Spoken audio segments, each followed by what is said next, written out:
सभी प्यारे बच्चों को गुड मॉर्निंग। आपका अपना यूट्यूब चैनल एल के एम मीना पे सभी का स्वागत है। तो आज की वर्कशीट हमारी शिक्षा निदेशालय की तरफ से दी जाने वाली कार्यपत्र संख्या 72 और ये कक्षा 10 के बच्चों के लिए विषय हमारा हिंदी। तो इस वर्कशीट में भी हम चर्चा करेंगे। जो कृतिका हमारी किताब है तो उसमें साना साना हाथ जोड़ी, तो उसी पार्ट का भाग हम 2 पढ़ेंगे। यहाँ पे सभी बच्चे अपना नाम लिखें, यहाँ पे अपने कक्षा अध्यापक का नाम लिखें। आज की तारीख हमारी 28/12/2020, दिन हमारा सोमवार का। तो यहाँ पे अपने क्लास टीचर का भी नाम लिख लें कि अब तक हमने देखा कि जो लेखिका थी मधुर काकरिया, इस पाठ की जो साना साना हाथ जोड़ी उसकी लेखिका कौन है कि मधु मधु काकरिया। तो उन्होंने देखा जो भारत के पूर्वोत्तर राज्य में जो सिक्किम राज्य है, तो उसकी सांस्कृतिक जो विशेषताएं वो विविधताएं वो कैसी कैसी थी, और उन्होंने भाई उनके जो लोग हैं वो कैसे रहन सहन खान पान उनकी सबकी वेशभूषा एक अलग थी। तो वो एक यात्रा पे निकले, तो उसी की चर्चा इसमें कर रही हैं। ठीक है, तो आगे बच्चों अब तक हम जान चुके हैं, यहाँ पे जन लिखा हुआ है तो इसे जान समझें। ठीक है, जान चुके हैं कि साना साना हाथ जोड़ी पाठ एक साहित्यिक विधा है, मतलब प्रकार है यात्रा वृत्तांत से। किसी स्थान की यात्रा करना, यात्रा के दौरान पहुंचने का साधन, उस स्थान की भौगोलिक स्थिति, सामाजिक आर्थिक सांस्कृतिक परिवेश का साहित्यिक रूप से, ये यहाँ पे मिस्टेक है, साहित्यिक रूप पढ़े से साहित्यिक रूप में वर्णन करना ही यात्रा वृत्तांत कहलाता है। इस पाठ में लेखिका मधु काकरिया ने पूर्वोत्तर भारत के एक सुंदर प्राकृतिक राज्य सिक्किम की यात्रा की। वहाँ की उन्होंने भौगोलिक स्थिति, सामाजिक और आर्थिक और सांस्कृतिक परिवेश का सुंदर वर्णन यहाँ पे किया है। आइए अब हम इस पाठ को आगे जानते हैं कि अब तक उन्होंने बताया कि भाई कैसी कैसी संस्कृति थी। अब आगे हम इस चर्चा करें कि जगह जगह गदराए पाइन तथा धूपी के खूबसूरत नुकीले पेड़ों का जायजा लेते हुए। तो यहाँ पे बेटा ये पाइन और जो धूपी के पेड़ है वो नुकीले पेड़ थे, उनका जायजा मतलब उनकी देखभाल करते हुए देखते हुए हम पहाड़ी रास्तों पर आगे बढ़ने लगे। एक जगह दिखाई दी कि एक कतार में लगी सफ़ेद सफ़ेद बौद्ध पताकाएं, कि वहाँ पे एक लंबी कतार लगी हुई थी। कैसी बौद्ध पताकाएं, पत्तियाँ किसी ध्वज की तरह लहराती, शांति और अहिंसा का प्रतीक वहाँ पे वो दे रही थी।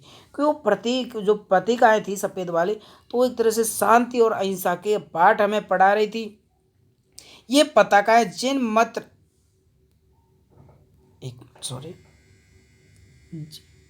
पर मंत्र लिखे हुए थे। भाई ये पताकाएं थी जो उन पे वही जो बौद्ध बौद्ध थे, गौतम बुद्ध, उनकी जो मंत्र थे वो सब इस पत्तियों पे लिखे हुए से एहसास दिला रहे थे। नार्गे ने बताया कि यहाँ बुद्ध की बड़ी मान्यता है, कि जो सिक्किम राज्य है तो उसमें बताया कि भाई वहाँ पे नार्गे हैं जो भी उनके साथ था।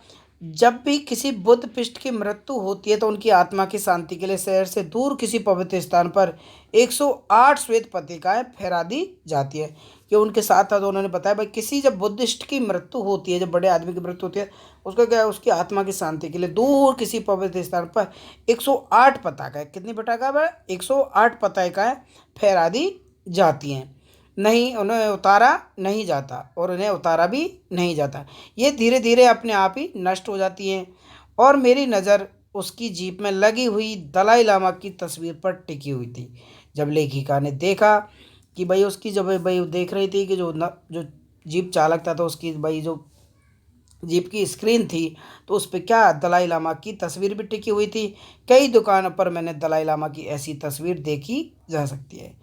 कि वहाँ के जो सिक्किम लोग थे तो वो बड़े बुद्धिस्ट होते थे और वो किसी धर्म को अच्छे से मानते थे। और दलाई लामा आप सभी जानते हैं दलाई लामा को, तो उनकी तस्वीर भी उनके घरों दुकानों और संसाधनों पे नज़र उनको आई थी। तो यहाँ पे बताया गया कि उनका जो सिक्किम राज्य का जो मनोहर दृश्य है बहुत ही सुंदर फल है, और उनकी पहाड़ियाँ उनके पेड़ बहुत ही सुंदर है। ठीक है बेटा, तो ये यात्रा वृत्तांत पार्ट का ये पैसेज हमारा खत्म होता है। अब देख लेते हैं हम क्वेश्चन आंसर। तो बेटा यहाँ पे पहला क्वेश्चन कर रहा है यात्रा वृत्तांत से आप क्या समझते हैं। तो आप इस पार्ट के इस वर्कशीट के माध्यम से भी इसके क्वेश्चन आंसर कर सकते हैं। ठीक है बेटा, और आप मेरे क्वेश्चनों को मिलान भी कर ले कि आप कहाँ तक सही कर पा रहे हैं कहाँ तक नहीं। तो पहला क्वेश्चन था बेटा हमारा कि यात्रा वृत्तांत से आप क्या समझते हैं। अपने किसी यात्रा के अनुभव को साझा करना या लिखना ही क्या कहलाता है बेटा, यात्रा वृत्तांत कहलाता है। ठीक है, ये हमारे पहले क्वेश्चन का आंसर हो जाए। दूसरा क्वेश्चन है सिक्किम भारत में कहाँ स्थित है, वहाँ की क्या विशेषता है। तो हम इसका आंसर देखेंगे कि सिक्किम पूर्वोत्तर भारत में एक बेहद खूबसूरत पर्वतीय राज्य है। सिक्किम अपने प्राकृतिक सुंदर वनस्पति और अनुष्ठीय संस्कृति और जलवायु के कारण प्रसिद्ध है। अब तीसरा, कि जब किसी बुद्धिस्ट की मृत्यु होती है वहाँ के लोग क्या करते हैं, कि तो उसका भी आंसर आपने इसमें पढ़ा कि जब किसी बुद्धिस्ट की मृत्यु होती है तो उसकी आत्मा की शांति के लिए शहर से दूर किसी पवित्र स्थान पर 108 श्वेत पताकाएं फहरा दी जाती है। सिक्किम के निवासी नए काम की शुरुआत में क्या करते थे? चौथा क्वेश्चन हमारा, चौथा क्वेश्चन था सिक्किम के निवासी भाई नए काम की शुरुआत करने के लिए रंगीन पताकाएं फहराते थे।